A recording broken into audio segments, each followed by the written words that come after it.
台北地方法院是对凯凯这个案判林母姊妹两个人无期徒甲18年的有期徒。有网友就伫公共平台提案讲，爱加重虐待囡仔刑责，也这是超过13万人来呼吁。法务部本地是讲，这个建议无要采纳，也这是引起批评。今嘛法务部是讲会来收集意见，也拜示立法院司法委员会买召开公听会。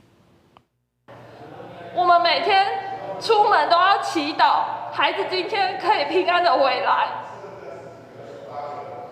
这是什么社会？为凯凯案发生的民众，搁再一摆对目前虐待儿童的刑责表达愤慨。凯凯案老成年母姊妹两人被判无期徒刑和18年有期徒刑。有网友2月份伫公共平台提案，法务部伫5月16日是先回应建议，无要采纳，后续搁改喙讲会研议。拜是儿童引用人发言人也伫立法院司法委员会召开的公听会提出诉求，希望政府通好好考虑修刑法调整量刑。我们也希望儿少的权益能够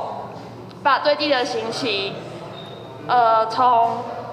这个最低10年到无期徒刑，如果杀人的话，可以提高到15到20年至死刑的刑度。针对若被判无期徒刑一段时间过，可能就通报假释，是毋是通侦量儿童案件绝对袂使假释？检察官表示，可能会违反平等原则的问题。另外，学者表示，根据《奸恶行刑法》，奸恶主要强调教化法规，若是要采取绝对袂使假释，必须进一步思考奸恶内底的教化措施。也就是现在的监狱行刑法的部分是强调教大于管，管大于关，所凸显的问题是，对于不同杀人罪质的虐待儿童犯罪，如果采的是绝对，